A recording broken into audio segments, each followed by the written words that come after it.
I think it's a great idea, Hilda, to survey clients on a regular basis. Don't assume they're happy. Really make sure, what else can we be doing for you? And, McDonald's have perfected this. Would you like fries with that?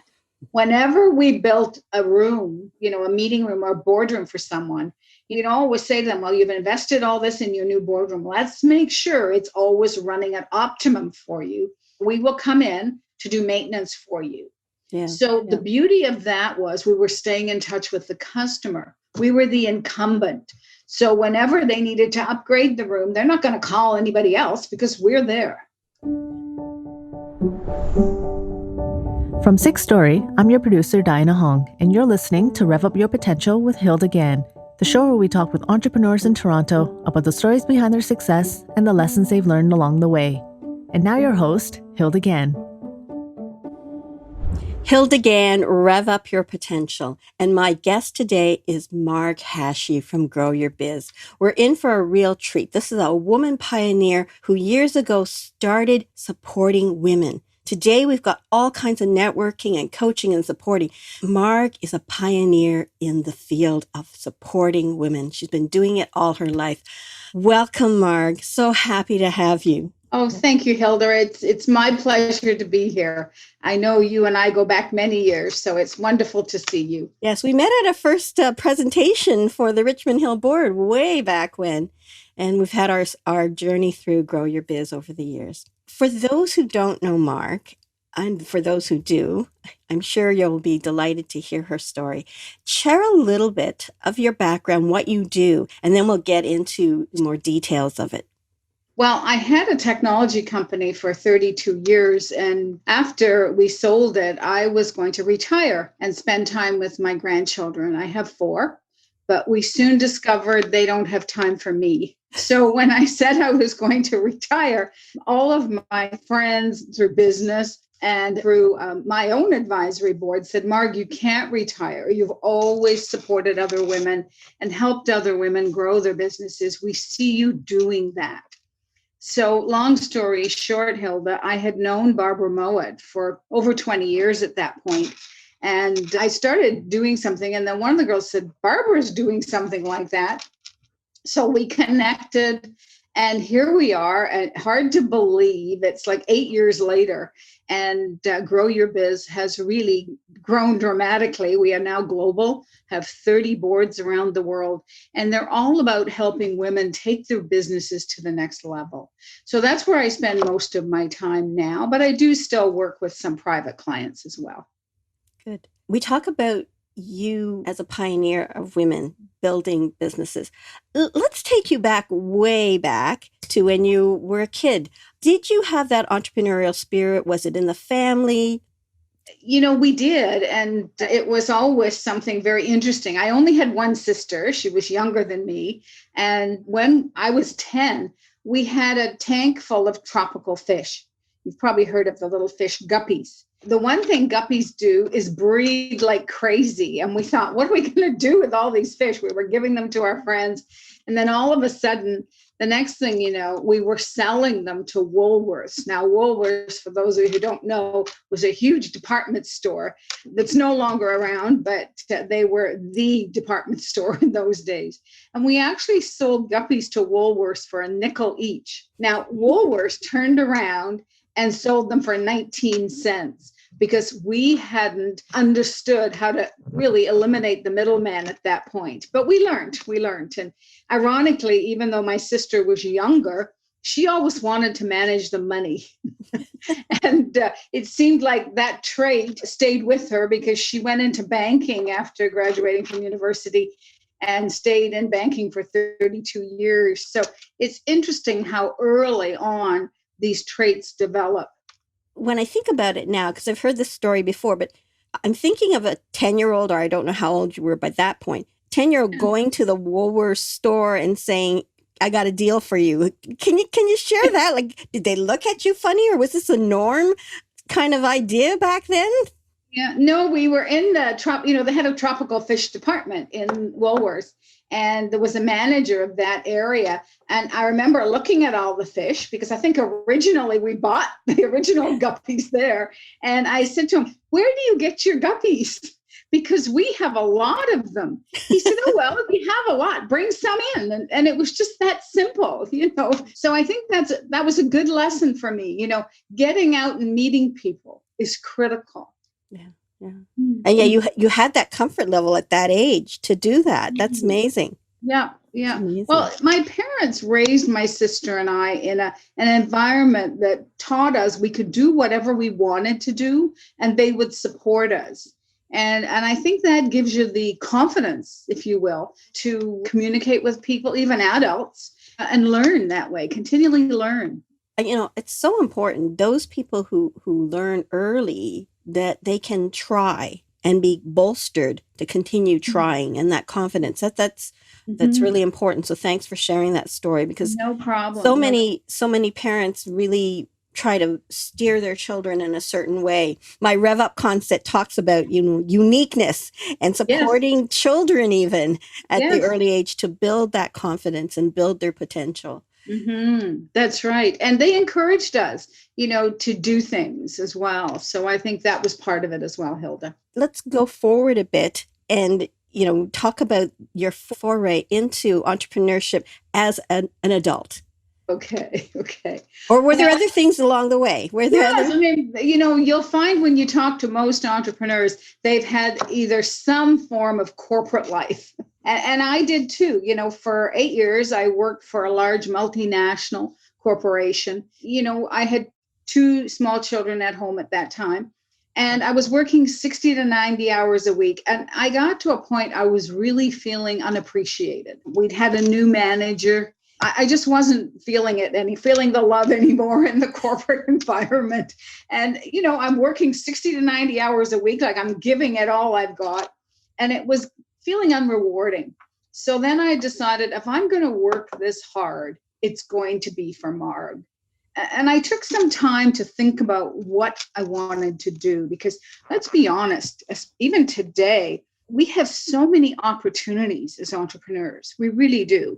You know, the sky's the limit. You know, I read a book called Blue Sky Thinking, and it's amazing what's available out there. But I'd always been accused as a child of talking too much. You know, like, okay, Margaret, you know, like settle it down. So I really enjoyed communication. And I thought I'd like to do something in that field, which was a big shift from, you know, I was in the cosmetic industry before.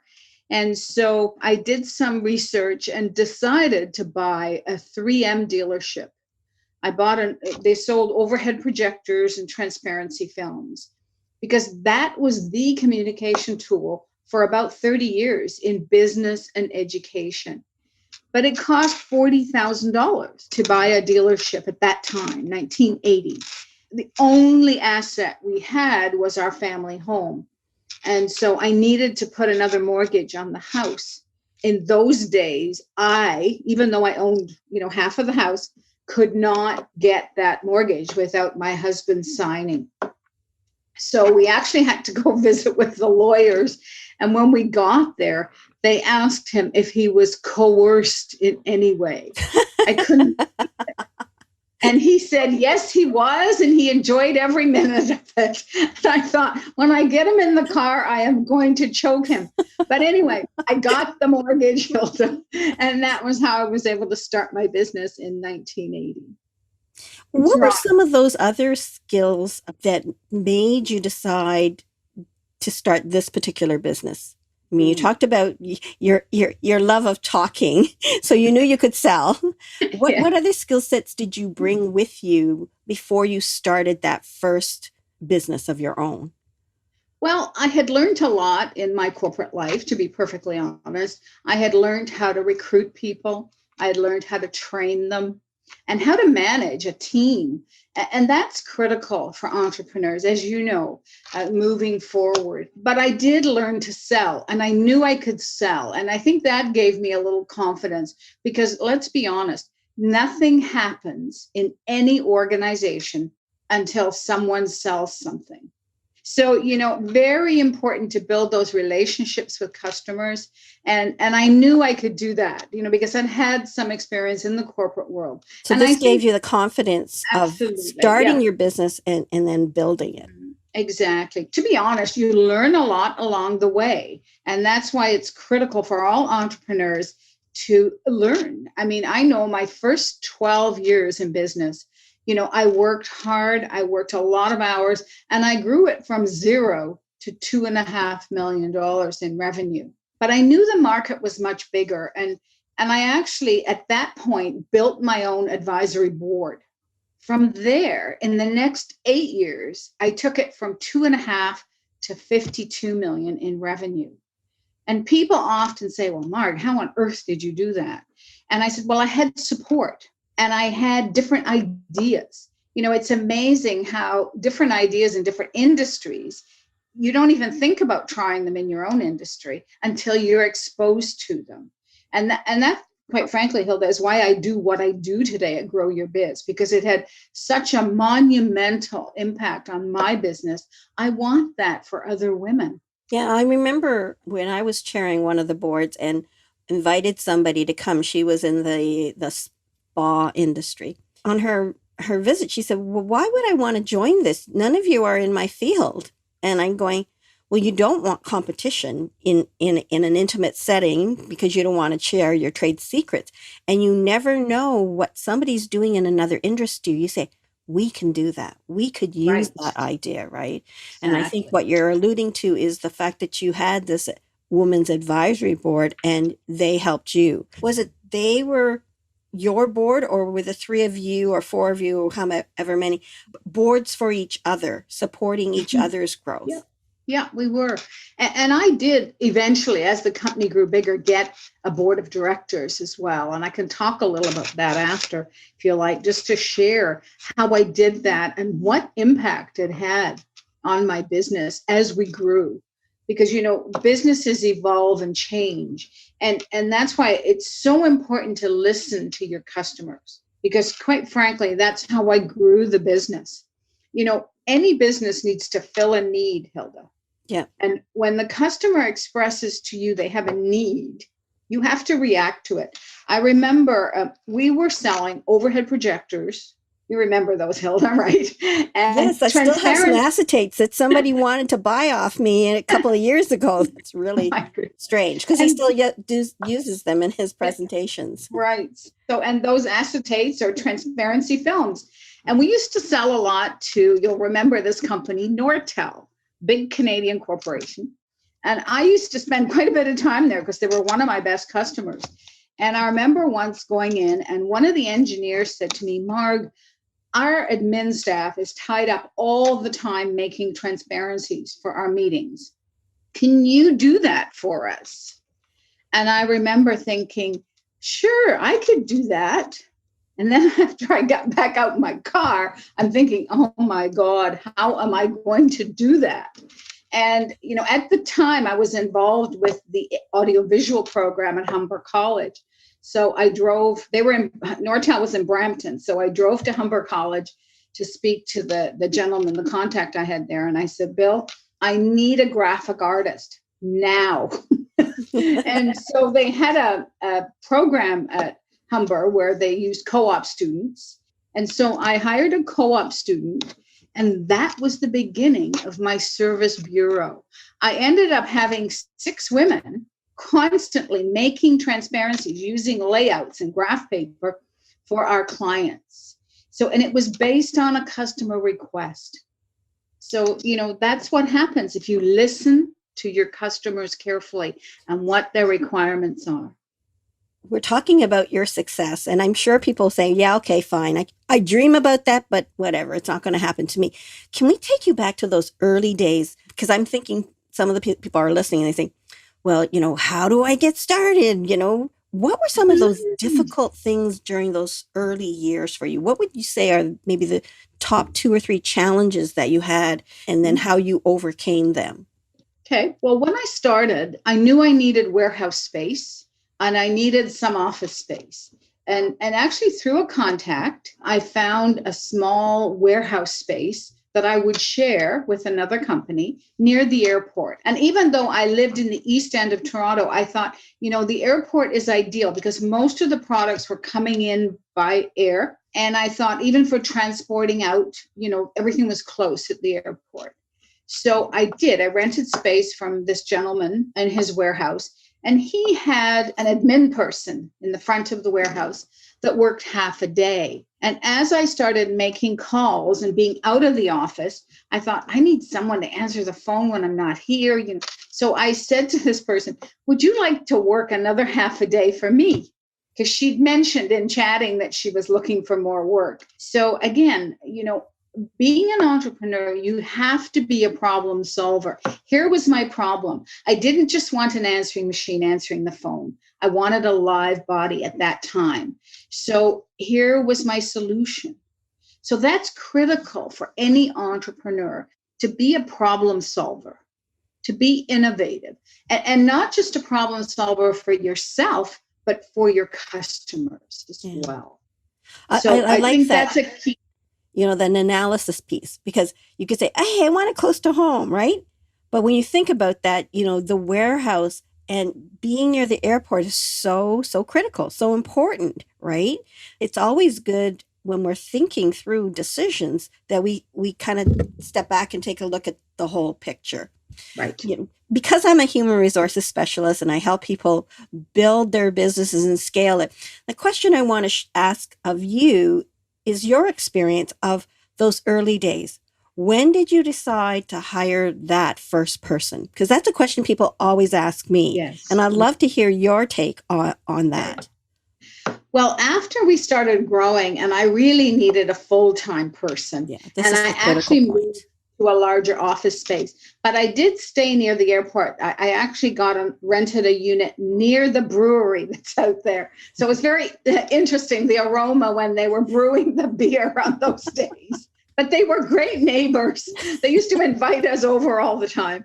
Anyway, when I needed a full-time person, and I actually did put, ads in the paper and all the things we used to do in those days. Mm-hmm. And I did hire a person to be in the office, and not without challenge. I think the first person I hired, Hilda, I'm off on the road selling and doing my thing, and I'm calling my office to get messages, and the phone is ringing and ringing and ringing. I think she's not answering the phone. What's going on?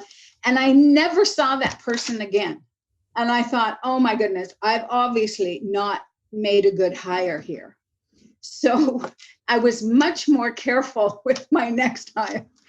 And I hired a young woman, and in fact, she was fabulous.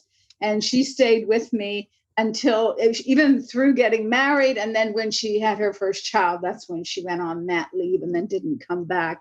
But I was much more, I think intelligent is the word, about my next hire. Because, the first time you're so anxious, I need somebody, let's just, Pittsburgh. And they sound nice. And then you just bring them on. She sounded good on the phone. But it was almost like I had just done the Pittsburgh plate glass test. If they're breathing, they're on. I call them warm bodies, right? Yeah. Exactly. So it's interesting. Yeah. Mm-hmm. It's interesting because, I'm an HR specialist, so I know how to hire. But I can tell you that the most difficult hire, and it's usually the very first hire, is the admin person. Because there are certain people who are consider themselves professional. Those are the ones you want to find, obviously. And then some who just are looking for something to provide some income for themselves, their family, and their heart may not be in it. So it's difficult for new people, new entrepreneurs or managers, to find that admin person. They may find somebody who, if they're an engineer, technical savvy, they can ask those right questions. But the admin person is the most difficult hire, and often the very first hire that any entrepreneur, anybody has, right? So right. Yeah. And so with the second one, I made sure I checked out the references. I called people she'd worked for previously. I did a much better job. You'd be pleased to know, Hilda, I did a much better job of hiring the second one. But, I love it when people say, I met this person once and she said, oh, hi, my name's so-and-so and this is my business. And I've been in it for 10 years. I've made every mistake there is, so I don't need you. And I'm going, why would you have wanted to make all of those mistakes in the first place, right? So like, I remember going back, like you said, there's lots of challenges when you're running a business. And I remember I had a manager in my Ottawa office as the business grew. And he called me one day and he says, Marg, you know how we wanted to hire an admin person? And I said, yes. He says, well, we were at the hockey game last night in a private box. And there was this wonderful hostess that looked after us. And she was so good with people. We hired her. And I'm like, oh, but anyway. How did that go? Actually, it went very well, surprisingly enough. I guess she was personable. She was used to looking after people. And it actually turned out to be a good hire. But at the time, I was like, you what? Anyway, we have, as I say, we have lots of challenges managing people. But, Hilda, one of my golden rules was that I've always treated people that work with me the way I like to be treated. Exactly. Yeah. And I look back on my corporate life and I thought to myself, why did I work so hard for this person and not maybe so much for this manager? Mm-hmm. And the difference? It was they appreciated me. Yeah. Yeah. And it wasn't money. It wasn't promotion. It was really the fact that I felt appreciated. It was the little things. Yeah. And years later, you still remember that, right? It's not what people say. People often forget the actual words. It's how you feel, how you're made to feel. Exactly. And that's the essence of, I'm going to do more because I feel good. You make me feel good. And when I do something, you even make me feel better because you say, hey, that was a great job again. So it's that feedback. Yes. I know that you had a lot of successes in terms of building your company. And, thank you for sharing those challenges. Some challenges are easier to overcome and some are a little harder. That's right. And I made a point of we always had fun. We did maybe crazy things as far as some companies would be concerned, but, we put teams together, admin people and salespeople. And the winners got taken out for steak and wine. And the losers, were on the other side of the table and they got beans and beer. We had fun. And once we had a competition for salespeople, and the more they went over their sales goals for the month, it was actually a quarter we did it for. The more they went over, they got more balls. And I actually hired 2 dunk tanks. And we put the 2 sales managers in the dunk tanks out in the parking lot. So the winners had more balls to dunk their money. So you know what? It was stuff like that, Hilda, that made it fun for people to work at Duocom. I mean, those are the memories, right? Oh, for those sure. Those are the memories, sure, right? Yeah. And they still talk about it. That, as I said, is the memories. And when you make a company feel like home and enjoyable, it really entices people to continue to stay, right? Yes. Yeah. When you say that, I just, it just makes me smile, because I think those entrepreneurs who really want to get it right, and make people one of their best assets, they'll see it returned to them in many folds, right? Sales are 2 times to 3 times higher, and profits are 2 to 3 times higher for those people that see people as their assets and invest in those. Exactly. And then the ones that just do it and they still make money, but their staff aren't happy, and they just it's. I'd rather work for one of places like yours or mine was, right? Exactly. And, we had a very diverse group that we worked with, very diverse. And so it was interesting. And we actually often would do, we potluck lunch on Friday, and they would bring a dish from their background. So let me tell you. Diversity back then, right? I know. It just happened automatically. And it's interesting. I've talked to people today about building diverse businesses and the benefits because of the backgrounds that people bring to the table. It's really, really interesting. And so we used to have some very interesting buffets on Friday lunches. That was part of the fun again, so that was it. So you owned Duocom. Mm-hmm. And Duocom started with overhead projectors and acetates. Right. So if you still own Duocom and were doing that, you would have gone out of business. A long time ago. Was it the early 2000s or even before in the 1990s? Yeah, a little before. Yeah, in the 1990s. I used to always go, Hilda, to manufacturers' rollouts, and I think it's really important for any entrepreneur to be involved in their industries. In fact, I sat on dealer councils as time went on. But I saw a product at one of these manufacturers' rollouts. And just to back up, the reason I used to go there is I wanted to be aware of what was coming exactly to the market so we could develop our own marketing strategy before it even arrived.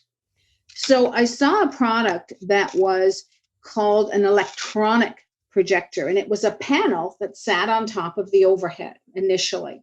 They were 16 shades of magenta or gray. They were awful, really, when you look back on it now. But we thought it was phenomenal. And I just embraced that new technology. And thank goodness, because if we kept selling overheads, we'd have been out of business. Yeah. And then the next thing you know, they had their own light source. And that's when they took off. Now, the first, it was called a Light Pro, made by a company out of Oregon. Portland, actually, and it was a data projector that you connected your computer to and it projected. And so I embraced that. And even though they weighed 35 pounds originally, I lugged them around all over selling them. I was a lot taller when I started, but it was interesting. The technology was fabulous. But again, listening to my customers is what evolved the business. Like they were about $10,000 to $12,000 each. And I had a client say to me, Marg, we'd love one, but we can't afford that. We only have a couple of meetings a month. Can we rent one from you? And I thought, well, sure, why not? I have these demo units. I had about 12 demo units for our team. And so the next thing I know, all my demo units are out on rental. Like I don't have anything to demonstrate. And I thought, okay, time out. So I went to the bank. I went to Business Development Bank at that point. And I told them, I said, I have $50,000. Will you match it for me? And I explained my business plan. I wanted $100,000 to buy an inventory of rental projectors. So they agreed, and I did that. So I leased a van, and I hired a guy, basically a technical guy. I said to him, your job's going to be multifaceted originally, and you're going to be delivering these products, setting them up, making sure they work for the client. Then when they're finished, next day or the day after, you're going to go back and pick them up. And in the meantime, we made some flyers. And I said, when you deliver one, you drop a flyer on either side company or in the floors, whatever, if it was in a building. That first year in Toronto alone, where we piloted that project of renting projectors, that business was $1 million. Wow. 1 year. And that was just the beginning of it. And so listening to your customers, again, Hilda, paid off for me. We had one client, the admin gal says to me, Marg, our CEO is very nervous. Renting the equipment, we know your guy will come and set it up, but he's worried something's going to happen. Will your technician stay? And I said, well, we could, but you're going to have to pay for him because he can't do anything else for me the rest of the day. She said, no problem. Anything to appease, the CEO, keep him happy. So that was the beginning of us staging, because that's the difference between renting and staging, where we do the setup and we stay to make sure everything works perfectly. And that side of the business grew dramatically. Now, these must be larger clients who you had built a relationship with, right? Right. But they weren't large enough to even buy a projector. They didn't have the big budgets, but we did start getting that business as well, Hilda, as we got more known. And the staging, when we went into lighting and staging and draping and audio guys and cameras and all of that evolved as well. And again, hiring those people. But I did hire the best I could find for managing those departments because they had the expertise. Did you have an HR team at some point? Yes. I No. think we had about 130 employees. At our peak, we got to 180. But I remember the day I hired my HR director, Hilda, and I went with all the files and I said, here you go, George. They're all yours. So, because when you stop worrying about money, you start worrying about people. Exactly. When you grow, you become so dependent on your team. They're what make the difference for you, Hilda. Oh, yeah, for sure. And then, the other side of the business, what happened was, I pioneered data projectors, and now we're going into larger clients and they're buying the technology and they're saying to me, Marg, we don't want cables all over our nice boardroom table. Can you put it up in the ceiling for us? So here I go again, Hilda. I lease another van. I hire 2 guys this time and I buy a ladder. So they start what I call hang and bangs, projector on a stick in the ceiling. And that was the beginning of our design build part of the business. As that department grew, people would start saying, well, Marg, we'd like some speakers, we'd like audio, and maybe we'd like some video conferencing. So after about 2 years of doing installations, I had to stop, time out, and we had to switch from doing installations to doing integration of boardrooms, classrooms, and network operation centers. So I had to hire designers, technical directors, project managers, technicians. We had to build a whole team. But Hilda, that became the biggest part of our business. That department grew to be the biggest part. And it was all for listening to customers. I know you didn't do it all yourself. So when you're expanding into a new foray, did you have a management team that helped make these kinds of decisions? That was my advisory board initially. But Okay. when we started doing design build and we started getting requests for larger and larger projects, that's when I built my board of directors. I knew I needed some expertise in other areas. And so on the board of directors was the retired CEO of Ultramar. I hired a gentleman by the name of Bill Anderson, and he used to manage Howard Webster's money. Now, Howard Webster was the original owner of the Blue Jays. I had a professional football player who also was an entrepreneur, and I had a banker, and I had my HR director, and I had managers, the VPs from the different centers. So one from Montreal, one from Toronto, one from Ottawa at that point.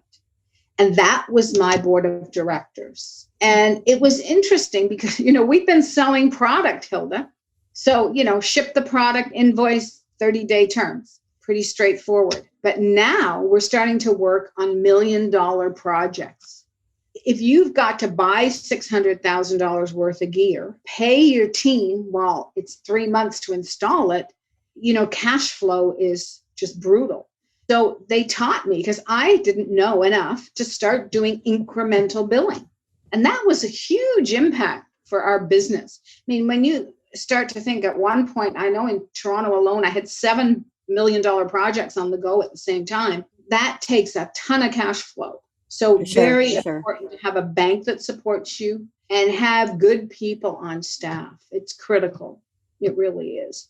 And I hired the best I could. They were expensive, but you know what? They were worth it because we needed to be experts in that particular area. And I mean, we got to do some incredible projects. We actually built simulation rooms for the Canadian Space Agency. Amazing. We did IBM's Executive Briefing Center. We did CN Rail's boardroom, and it was amazing because they didn't want a projector. They wanted a computer screen in the boardroom table, that flipped open at each 2 places, because their board of directors were all the time over 60. And they said their eyesight's not good, so we want them to have it there. Okay. So, whatever the customer wants, right? Anyway, it was a pretty incredible opportunity. I think that's a strong message you're sending, is listen to the client. Yeah. Create that trusting relationship, because they'll say, hey, can you do this? Mm-hmm. And being a true entrepreneur, you don't usually say, I don't know. I think I think maybe you should go down the street and get somebody else. No, you figure it out, right? You figure it out. Yeah. If it's reasonable and doable, you figure it out. When cannabis was first becoming legalized, and somebody knew that I was in HR, so she said, Hilda, can you come on our panel and talk about HR in the workplace? And I thought, well, what do I know? And then I'm thinking, but what does anybody else know? In the whole country, there's probably maybe 2 people in the whole country of HRs that probably know what to do. I've got, 25 years of HR experience. I'm a nurse by profession. I understand. I can do a great job of tying in HR in the workplace and cannabis and what that's going to mean. So I said yes, right? So you just never know. Somebody else would have popped up and maybe only had 5 or 10 years of HR experience and said, sure, I'll do it. And that's important. I think putting yourself out there. And that's one of the things I used to do, Hilda, was when I had an opportunity to speak, it's important that you get known. I guess that's the best way. And I'll be honest, I'm not the best one. I wasn't one out there, rah, rah, rah, certainly very proud of the company, but I wasn't one to be out there promoting Marg. It was interesting because I think men do a better job at that, of promoting themselves and promoting their companies. But, it's really, just to get back and reinforce what we said, being a problem solver, being willing to help your clients and making them a priority. Even though it was 30 years since I'd been on the road, salespeople would come back to me, they're looking after my accounts now and saying to me, Marg, so-and-so was asking if you're still there. It was really interesting that they because of how you made them feel, right? Exactly. And, I did learn some things psychologically as I went along. And, when you go into a certain person's office and they have all sorts of certificates around, they're an achiever. So, how you talk to an achiever is very different than how you talk to someone who's an affiliate or who's a power person. So it was really interesting. I did learn how to speak to people. And I did take the time to get to know my clients, know about their families, know about how long had they been with the business. And I think that's important, building that relationship. And I always encourage people, when you're going to meet a prospective client for the first time, you need to have what I call those killer questions. You need to uncover their pain points and truly understand how you can help them. I remember going in to sell someone video conferencing system. And, you don't go in and say, hey, you want a video conferencing system. Some people think that's all they do. I know. It doesn't work sometimes. Sometimes it does, but rarely. But I used to go in and say things like, do you know how much you're spending on flying your teams back and forth to your Montreal office every month? And most of them didn't, but they got to look it up for sure. And I'd say, because about the cost of a flight, one flight every month, we can install a video conferencing in both your Toronto and Montreal office. Yeah, you reached to their pain point. Exactly. Yeah. And that used to be very successful. And we did also work in vertical markets, Hilda. And by that, I mean, we did sell to government. They were one of my best customers, the Department of National Defense. And I'll just share a story with you there in a second. We sold to businesses and we sold to education. The Department of National Defense bought a lot of projectors from us when they were training troops in Afghanistan. And I got a call from one of the majors and he said, Marg, we're having a problem with the projectors. We're in a very dusty, sandy environment and the fans are sucking in all the dust and breaking down all the time. What can you do to help us? So again, customers got a problem.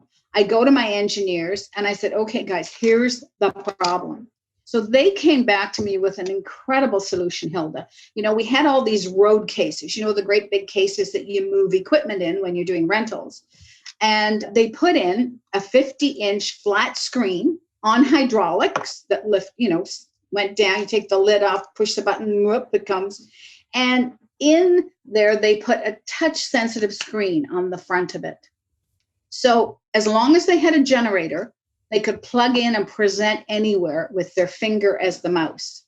The beauty of this was, I went back to my manufacturer of the cases and they typically came in black or we did them in the Duocom blue. I went to him and I said, can you cover these in camouflage? Mm-hmm. So when I went to D&D in Ottawa and we wheel in the first case covered in camouflage, I'd sold it already, Hilda. I firmly believe in It was the selling. packaging. Yeah, sell the sizzle, not the steak. Okay, so really important. I walked out of there with an order for 20 of those. They were $20,000 each. So, really honing in on what your customer needs and wants is critical. Your career has been about problem solving and then Yeah. being reinforced, building trust with clients, then being asked to do more, but not just saying, okay, well, they want it, I just give them something. You give them something that they will really appreciate. So it's not just a little problem solving, it's customized problem solving with the buyer in mind, not what you want for them, but what they would want, right? Yes. Amazing. And I really like, Hilda, to encourage all of the listeners to really understand their client, understand their target client, almost build an avatar of your ideal client. We were a B2B business to business. Once we started selling flat screens, we started getting a lot of requests for people to buy them privately for in their own homes. And I said, we don't typically do that, but okay, we can start doing it. So the next thing we're putting flat panels and some speakers into rec rooms and family rooms and that sort of thing. 5,000, 6,000 at a time at that time. And I thought, if we're going to do this, let's do it right. So we had 40,000 square feet in Montreal. So we took 10,000 of it and we built 6 incredible home theater rooms. Like I'm talking, knock your socks off. In Quebec, there's the most incredible artisans. The furnishings they build are beautiful. In fact, I wanted to bring some of it home. It was so beautiful. What we did was, let's look at who's our ideal client. It's not wives who want home theater. It's the boys who spend money on toys. And so I called the Maserati Club and the Ferrari Club of Montreal. And I said, I'd really like to get your opinion on something. And I have parking for 150. Will you hold your monthly meeting in my parking lot? And if you come, I'll give you a wine tasting. All I ask is that you tour these 6 rooms and give me feedback. There will be no selling. And they came, they drank wine, they toured the rooms. 2 weeks later, Hilda, we get a call from one of the boys, and he wants to automate his home in Mont Tremblant. And he gave us an order for $600,000. Now, how long would it take to sell $600,000 at $5,000 or $6,000 a pop? A long time, and a lot of technicians in and out of homes, et cetera, et cetera. So when you target your ideal client, things just come together. So I think people would love to have your ideal clients, but I hope it gets people who are listening to stop and think about their business and how it can be stretched and evolved. And obviously, you don't jump to the artisans and a $600,000 job. You started selling Guppies, right, at 5 cents, but you were a thinker and a doer and a relator and a problem solver. And I think this is part of your life and your journey. And along the way, you've helped so many women through your being a role model and then creating the Grow Your Biz. So let's spend maybe the last few minutes talking about Grow Your Biz and what that is like for women and why you decided to really be part of Grow Your Biz and grow it. Yeah. Well, Grow Your Biz is an initiative that was developed to really help women grow their businesses, as I mentioned earlier, to take their businesses to the next level. It's not so much for startup. Now, however, we do have some young businesses where the entrepreneurs have had quite a bit of corporate experience. Mm-hmm. But it's helping them make decisions around, and we base the board meetings on what their requirements are. Everyone does a check-in every month, Hilda. So they share a win, they share a lesson learned, the challenge they're currently facing, and the commitment for the next month, what they're going to do in their business. And it's so rewarding to me to see the difference it makes. Like, I am so proud of some of those women and how they've come through COVID. Like, I have one member, she's doubled her business through COVID. Now, I mean, that's amazing. You know what she puts it down to? She makes 5 calls every Friday to potential customers and existing customers to see how they're doing, how can she help them, just staying in touch. And it's been amazing, the growth. And what really impresses me too is the different types of businesses women own today.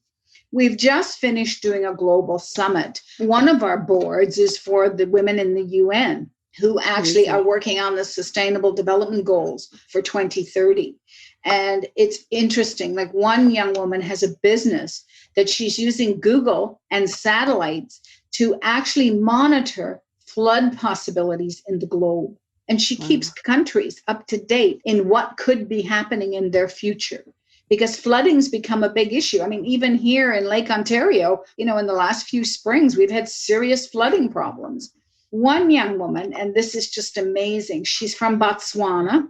She teaches farmers how to build beehives to attract bees, because a big problem they have in Botswana are the herds of elephants come and they trample all the crops. Now, elephants, which I didn't know this, are afraid of bees. So by having the beehives, it gives them another cash crop, and B, it helps them stop the elephants trampling the rest of their crops. So amazing. Like, when you start meeting women like this, and we're starting to do more networking because the women want to meet each other. It's amazing. When people talk to people, whether it's with clients or colleagues, you learn. And when you learn, it gives you ideas to generate. And that's what I love about being able to do the REVUP podcast, because I get to invite people on my show and share their stories. And in turn, I think the listeners are thinking, wow, I could use that idea. Or maybe I need to spend a bit more time, listening to what's going on in the world, because it may generate ideas for me growing my business. Right? Yes, exactly. And, we meet once a month. It's board meeting, and everything is virtual now. The beauty of, there are some side benefits to COVID. We're all familiar with Zoom. We're all working virtually. And the beauty of it is, on one of my boards, I have women from England, Portugal, the Maritimes, and throughout Ontario, and one in Quebec too, all on one board. Mm-hmm. Like, typically, if you're in a live situation, you would only be meeting women from your own geography. Right. And this gives the women a very different perspective. It's been an amazing experience. This is what feeds me now, Hilda. I can hear your passion as you're talking about the summit and about the various women and their experiences. Yeah, making other women successful is important to me, to know that I'm going to make a difference for them. And sometimes it's just something as easy as, Marg, I'm not sure what to do in this situation. What would you do? And I try not to be the one telling them what to do. Yeah. We try to suggest ideas and learn from other experiences. Well, what would you do if this was the case, or this was the case? And it's really, really important. It's amazing how they support each other above and beyond the board meetings, Hilda. One of our members, one board, has just finished writing her book. It's been very successful. She's based in Europe, but it's amazing, how the other women here in Canada are excited for her, and how they, really embrace her and encourage her to keep She had going. Her opening, and it was at 12 noon local time. I thought, right, it would be in the evening in London. Why am I thinking it's 12 noon? For sure. Yeah. So anyway, so that's been very, very rewarding. And now we're starting, as I say, to do more network, and it's not limited to Grow Your Biz. And we're doing something that's like hop in, hop out, where you meet someone for 5 minutes. And then, boom, you're on to the next. It's kind of like speed dating, I guess. Yeah, yes. And then you're on to the next one. So, but people love it. They've been very, very encouraged by it. So anyway, we're moving forward now. We're ready to help women move out of COVID now, because we're getting ready to reopen. And I think it's going to be critical how the women plan as you're listening to others, what do you see as maybe the biggest challenges that people that business owners that you're talking to right now are having as we get closer and closer to moving out of a pandemic? Right. Well, it really depends on their business, Hilda. I mean, some businesses that do services like spas, clinics of any sort have really been decimated. Yeah. So their biggest challenge is financial because, the worst part is they can't just open. Like prime example, a dress shop on Yonge Street in Toronto. She can't just open because now, her change rooms have to have doors that close, whereas she's had draping. So that means hiring carpenters, buying the materials, and having them install the hardware for doors. So before she can even open and start making money again, she's got to invest even more. Now, we're very lucky in Canada. I mean, the government has been very good about supporting entrepreneurs through the pandemic. And some of them have done, as I mentioned earlier, really well. But now they've got to address how do they get back into having a schedule of meeting with their clients in person, because I think we're all more effective in person than we are even with video, and definitely over the phone. So I think getting back into the habit of going out to see clients, seeing projects or whatever the case may be, and really rebuilding those relationships. A lot of companies have been very good at keeping up to date with clients and their requirements. But I think that's going to be a big opportunity for entrepreneurs to be able to connect with their clients and say, what do you need that I can help you with? Yeah. Because everyone's going to have challenges. One of the biggest challenges restaurateurs are having right now, because they will be able to open soon, is getting staff. All the waitresses and waiters have all found something different to do because they had to. So that's going to be an issue, recruiting for some industries. It's really going to depend what industry you're in. And that's why it's really important to be innovative and to be a problem solver. And, I think what you really need as an entrepreneur, perseverance and a positive attitude. Yeah, I think it's, asking that simple question, how can I make it happen? Rather than saying, oh, I can't do this is going to cost me this and that. Stop. How can I make this happen? And it just shifts the mentality so that you're starting to be active about doing something rather than using the energy to worry about the obstacles, right? Exactly. Yeah. And I think really taking time with your staff too. Some companies will never go back to in-person offices. They'll have a blend, but a lot of it, I think, will stay virtual. People have really managed quite well working from home in a lot of cases. I always said we won't be going back to normal. It will be a new normal going forward. But I want to encourage people, anyone out there that's feeling overwhelmed, to really do a brain dump, like dump everything onto a piece of paper. Write down what you've got going. Yeah. And pick the top 3, make your priorities and work on those first. Otherwise, we're feeling so overwhelmed, we don't know where to begin. And I do encourage people to plan tomorrow the night before so that you don't wake up wondering, okay, what am I going to do today? Yeah. That's one of the things that I've done during this pandemic is create webinars and think about what does this entrepreneur, what does this HR leader need to be thinking about? Let's do a presentation on that.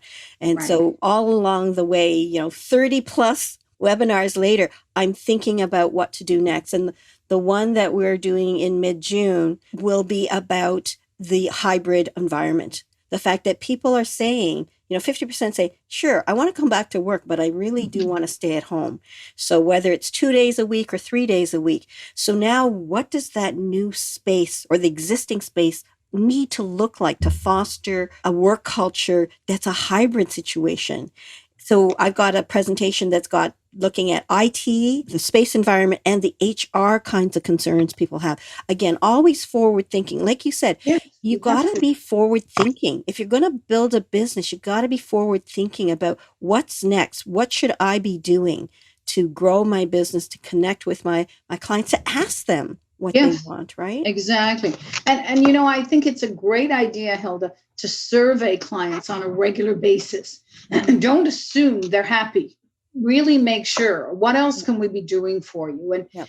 McDonald's have perfected this. Would you like fries with that?